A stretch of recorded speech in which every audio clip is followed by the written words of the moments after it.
Hey guys, this is Ryan from resume2offer.com. Hope you guys are doing well. So today's going to be a very exciting video. It's something that I've been looking forward to. We're going to be talking a little bit about if I could go back in time and redo everything on cybersecurity and cyber sales, then this is what I would do to kind of get into the job, as well as like how to ramp up as fast as possible, start getting sales, and crush it as an SDR or AE. If you guys don't know a little bit about my background, I have been a hiring manager in cybersecurity. I led recruiting teams in cybersecurity. I've also been an SDR as well as an AE. I've been an AE for two different companies, one being cyber. So know a little bit about this background. So we're gonna be talking about how you can set yourself up for success, not just for 2024, but over the next couple of years as well. Okay, let's get started. So part one. So first step in this whole process, you got to start doing your research. Research is very important. You want to make your own cybersecurity encyclopedia. Okay, I would recommend you start looking up key terms. You're looking up jargon. You can do this by several different ways. You can look at things in the cybersecurity industry. You can look at also job descriptions as well as cybersecurity engineers and AE, their LinkedIns, and pick out certain key terms that they're using a lot of the time. There's different ones, where it comes to black box or red versus blue, Linux, different things, that jargon that you can put on, penetration testing, for example. But you make your own encyclopedia and you start doing research. That's one thing that you can do. Second thing you could do is start creating your own cybersecurity leads list, the different companies that you want to reach out to, okay? So what I would recommend, if you start doing this, 80-20 it. Right now in the marketplace, during COVID, it was 80%, everybody was trying to hire remotely. Right now, we've seen the complete switch where about 90% of the companies right now are hiring for people that are within a 50-mile radius, okay? So I would recommend start looking up in your local area. That's the first step. Look up about, as many companies as you can that are in the cybersecurity industry that are within a 50-mile radius. 80-20. 80% the ones in a 50-mile, 20% look at ones that are remote all over in major cities, okay? Some of the ones that I know that are growing right now, Rapid7, CrowdStrike. There's several government contracting cybersecurity companies. The company I used to work for was called La Jolla Logic. You can look it up. It's in San Diego. They actually merged recently with another company, but you can check them out as well. So you want to create your own list. You want to create your own list of cybersecurity companies that you would like to join, and then you put it in priority order. And I would put it in different columns of how, enterprise level, large company, medium-sized company, small company, and then also look at the companies that are locally based or, that are remote positions that are offering that as well, okay? Very important to do so. Step two is creating your resume. If you haven't seen, I've made a lot of different resume videos. You can check out the video I made on how to create a winning, tech sales resume. You can look at how to beat the applicant tracking system. If you don't know what the applicant tracking system is, it's called ATS for short. It is the system that recruiters use to filter all the candidates out through the system. Okay, right now if I posted a job, I could get a couple thousand different resumes. The ATS will go in, basically look at certain keywords, key terms, different sales vocabulary throughout, and then come back and give me a list of about 50 to 100 different resumes that are going to be the best fit for the company. Okay, it's going to give me like a probability score. So you want to make sure on how to structure your resume to do this. This is going to be happening in every industry down the road, but kind of tech is kind of getting hit first. So make sure you're really ahead of the curve here. So check out that video. Strongly recommend you do so.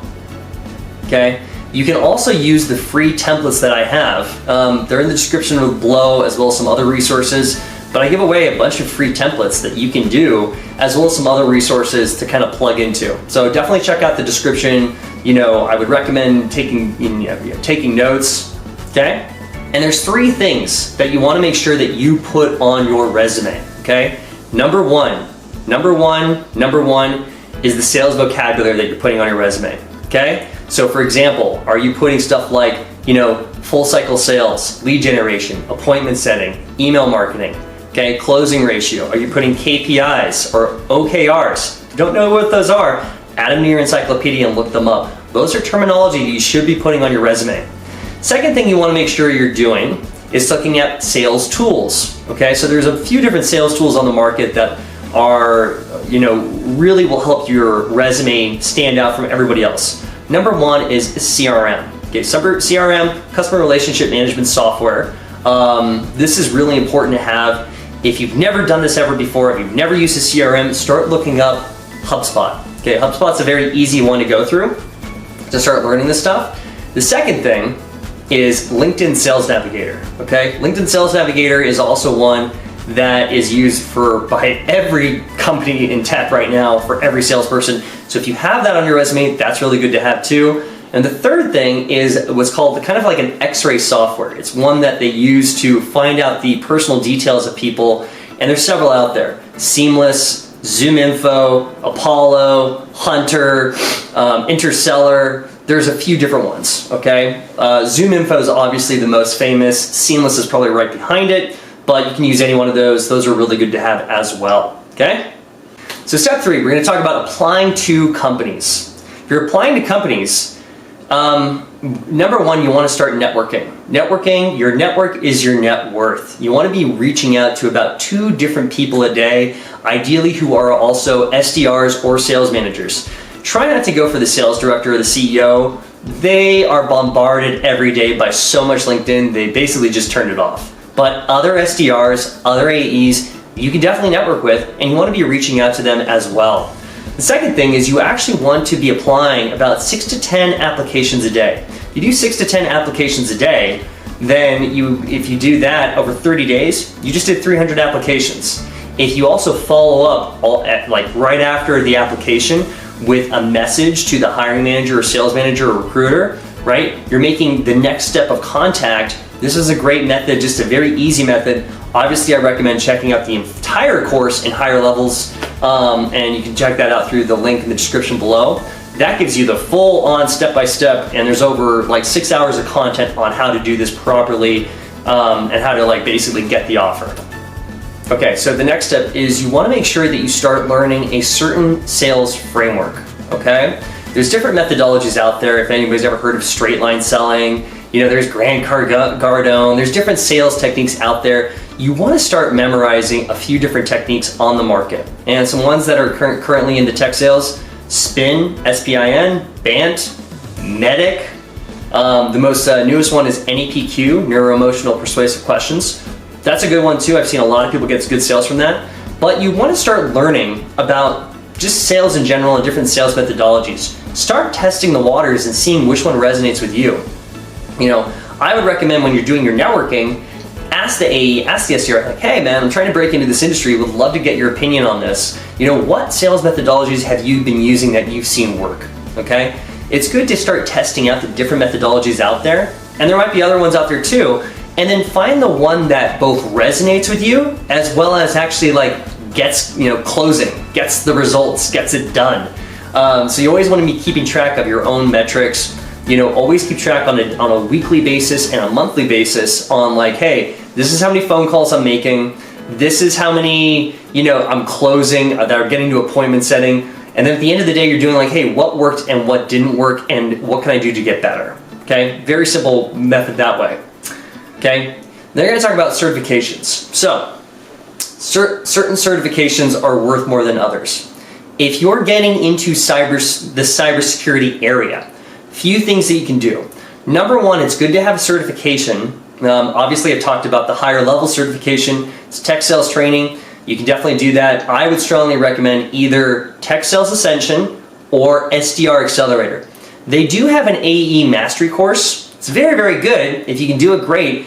But I would say that once you're an SDR, then get that. When you're starting out, do the Tech Sales Ascension and then SDR Accelerator first. The other thing is CRM certifications. You can do either HubSpot or Salesforce certification, but make sure that you're aware of your time. Okay, you have to do good time management, especially if you're getting into sales. So I would recommend just the HubSpot CRM. It's very easy to do so. Something you can put on the resume. And then the third thing that you want to make sure for certifications. There's so many different certifications out there, CEH, CISSP for cybersecurity. The one that I would focus in sales is Security Plus, CompTIA Security Plus, okay? That is a very easy, it's like 40 multiple choice questions, and it's something that you can put at the top of your resume that will really help you stand out from everybody else out there, okay? Huge advantage to have. So strongly recommend doing that. Okay, next. Sales, when you are doing this stuff, your income will be the average of your 5 best friends and the books that you read. The average of your 5 best friends and the books that you read. So, over the next 5 years, you should be reading certain books. And I would really recommend that when you get into this, you get in full steam. Meaning for the first year that you join, you're listening to everybody. You're reading everything you can. You're testing out new methods and sales techniques, okay? While you're building your business. Because once you start doing that, you're gonna be doing it at a conscious, competent state, okay? You're just gonna be like running through the motions, and then at a certain point, it's gonna become automatic. It's gonna become unconscious competence. It's gonna become a thing where it becomes a natural habit, and you're able to do it just like in your sleep. So doing it at the beginning, huge advantage to do. So some books that I would strongly recommend. There's a lot of great books out there. You know, when I was starting in my career, I listened to Brian Tracy. It's a little more old school, but I thought he did an amazing job. There's Psychology of Selling is a book. He also has it on audio. It's great audio to listen to in the car. There's other great books out there. 7 Habits of Highly Effective People, Think and Grow Rich, The Compound Effect, How I Raised Myself from Failure to Success Through Selling, right? There's a lot of great books out there, but those are some books that I would recommend. There's the ones that I've done. How to Have Confidence and Power in Dealing with People. It's another good book. But you want to make sure you're reading books all the time.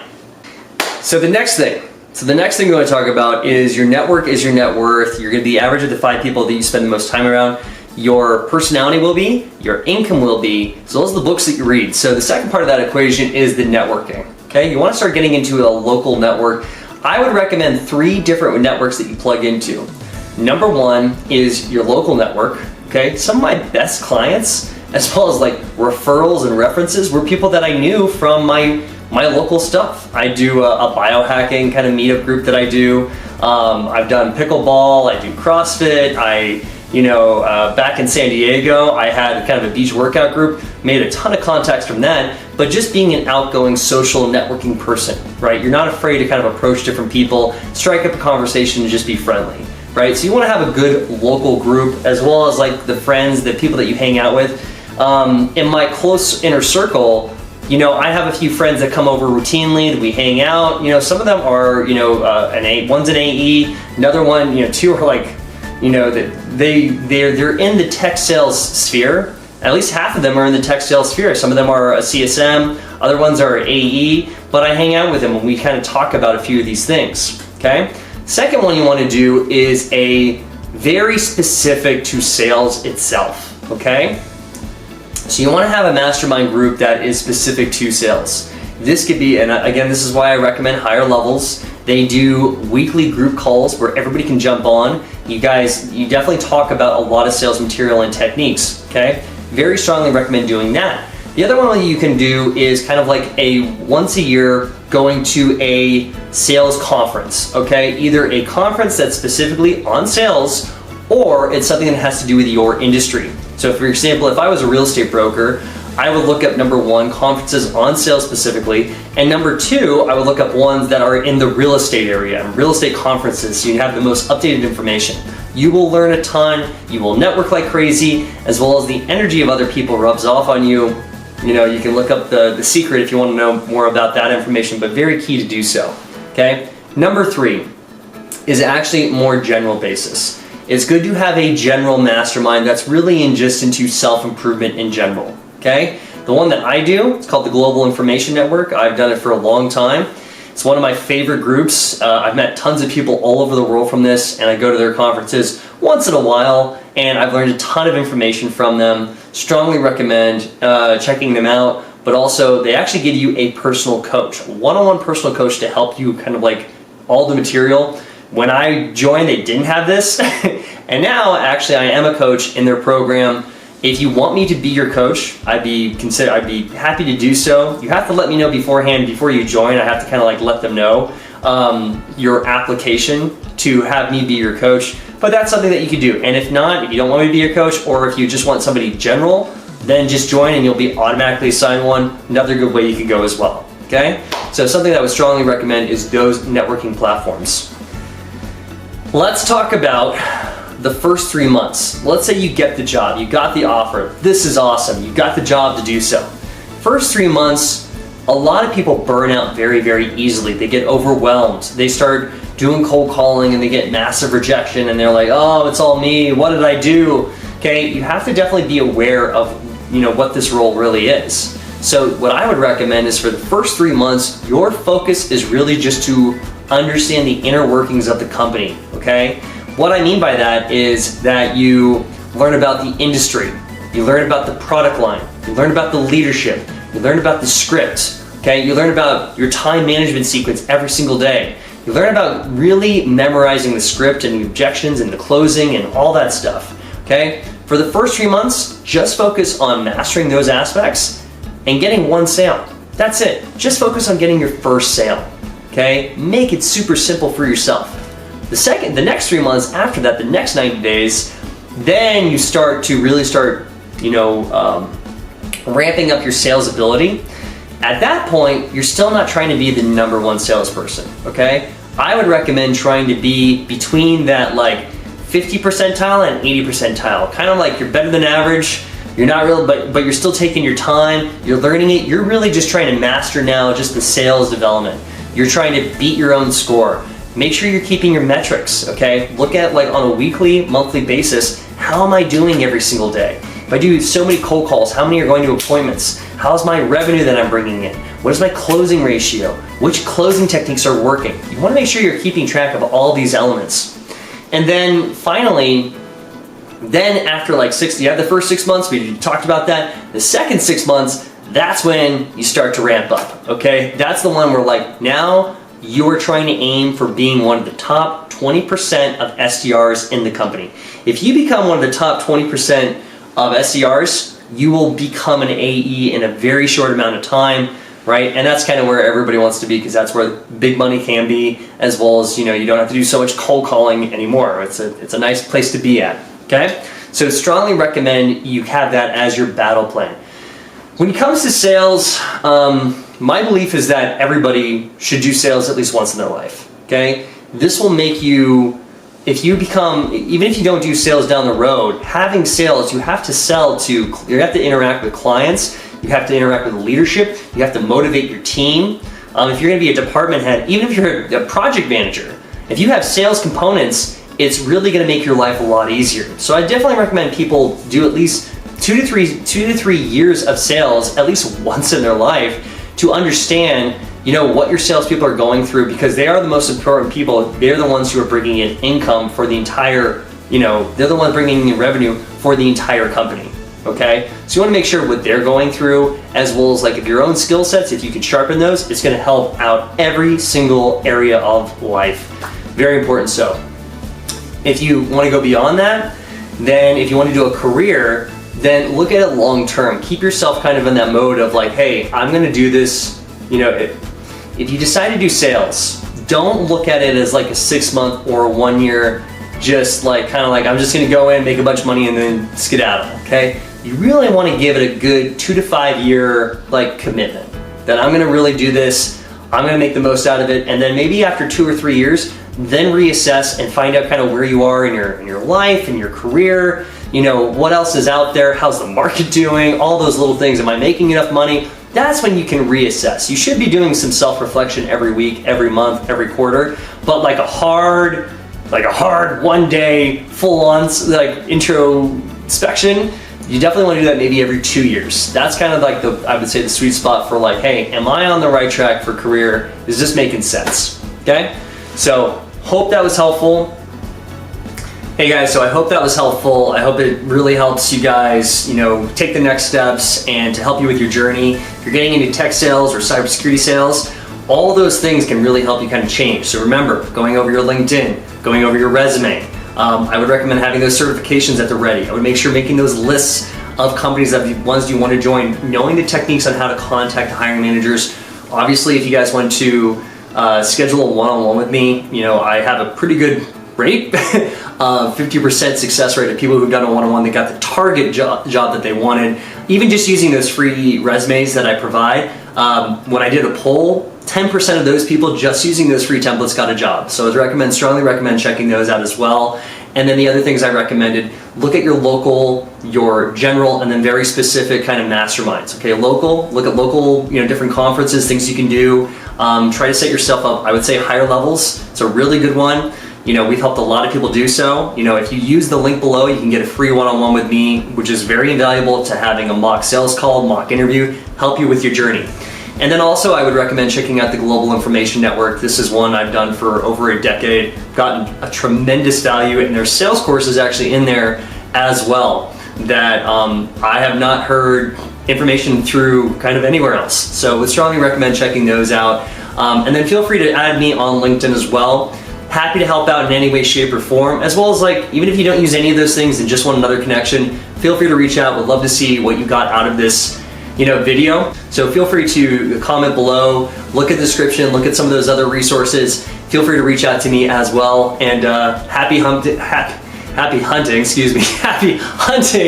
and hope this really helps on your job search and your journey, okay? Cheers.